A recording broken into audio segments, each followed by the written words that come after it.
चंद्रपुर जिले के हिंडगौरे समूह ने मानसून के अवसर पर जिले के एक और रमणीय स्थल का भ्रमण किया। तो आइए देखते हैं इस स्थल के संबंध में प्रशांत बोराडे ने और अधिक विस्तार पूर्वक क्या जानकारी दी। चंद्रपुर जिले की ज्योति तहसील के मानिकगढ़ पहाड़ में हिंडगौरे समूह ने इस वर्ष भी मानसून ट्रैक का आयोजन किया। 16 लोगों का समूह और 3 गाड़ियों ने यह ट्रैक किया। पहले दिन जंगूबाई के निसर्ग निर्मित गुहा की दिशा से स्थानिकों की मदद से पत्थर और पानी से भरी नदी चढ़कर पार की गई। जंगूबाई यह आदिवासी गोंडकोलाम समाज के श्रद्धा स्थान होकर उनकी मूर्ति प्रतीकात्मक रहती है। नदी और गुफा उनकी दृष्टि से पवित्र मानी जाती है। दूसरे दिन 200 से 250 फीट से बहने वाले भीमलकुंड झरने की उल्टी दिशा से ट्रैकिंग करते हुए मुख के पास रोमांचकारी दृश्य का अनुभव किया गया।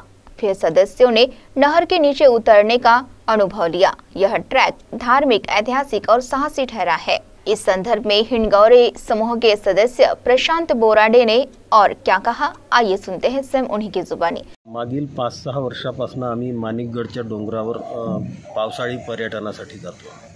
ॲक्च्युअल त्याला बालाघाट प्लॅटू असं म्हणतात। फार सुंदर डोंगर रांगा आहेत त्या आणि चंद्रपूरपासून एक 60-70 किलोमीटरवर आहेत।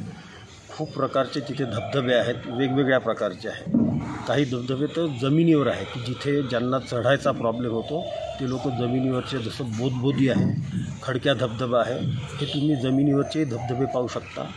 काही रोमांचकारी आहे, काही तिथे धार्मिक स्थळं आहे, जसं जंगूबाई टेम्पल आहे, शंकर लोधी आहे, मराई पाटण आहे आणि निसर्गाच्या कुशीमध्ये हे सारं वसलेलं आहे। तिथे अजून पर्यटन ज्या प्रमाणात पाहिजे त्या प्रमाणात वाढलेलं नाही आहे। स्वच्छ नद्या आहेत, खळखळ वाहणाऱ्या, त्यामुळे तिथे सर्वांनी दरवर्षी खरोखरच जायला पाहिजे। काही तिथे अजून बऱ्याचशा गोष्टी तिथल्या अजून ॲडव्हेंचर ज्या आपण करायच्या आहेत त्या तिथे अजून शोधण्यासारख्या आहे। एक ब्रेक घेऊया। आम्ही जंगूबाई टेम्पल म्हणून ही एक गोंड आणि कोलाम जे आदिवासी आहेत त्यांची एक देवी आहे, तिथे गेलो होतो। पण तिथे कोणतीही प्रतिमा नाही आहे। डोंगरावर एक गुफा आहे, एक मोठी नदी, खडकाळ नदी पार करावं लागते आणि तिथे जावं लागते आणि फक्त त्यांनी त्या गुहेलाच देवी मानलेलं आहे। त्यानंतर आम्ही दुसरा एक गेलो होतो, ते म्हणजे भीमलकुंड नावाचा प्रचंड मोठा धबधबा आहे, अगदी थरारक आहे। एक 1.5 ते 2 किलोमीटर त्यासाठी चालावं लागतं, पण तिथे गेल्यावर त्या धबधब्याचा अंदाज येतो। त्याच्यानंतर आम्ही एक गेलो होतो, मी यावेळेस अजर राजूरकरांचं पुस्तक वाचत आहे, चंद्रपूरचा इतिहास। त्यामध्ये एका ठिकाणी मानिकगडच्या जवळ जे गडचांदूर आहे तिथून चंदनवाही नावाच्या गावापासून 2-3 किलोमीटर आतमध्ये जावं लागते। तिथे गधेगड नावाचा एक प्रकार आहे, एक शिलालेख आहे तो।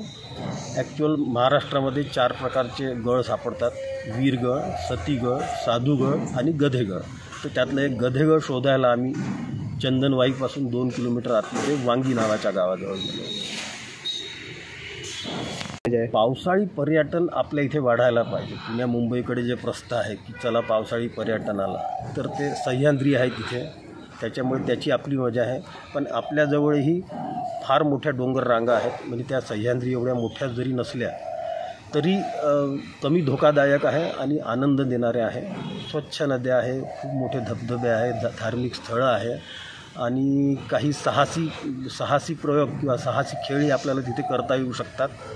तर आपण नक्कीच दर पावसाळ्यात तिथे जायला पाहिजे। CTV के लिए प्रतिनिधि वैभव यारकर की रिपोर्ट।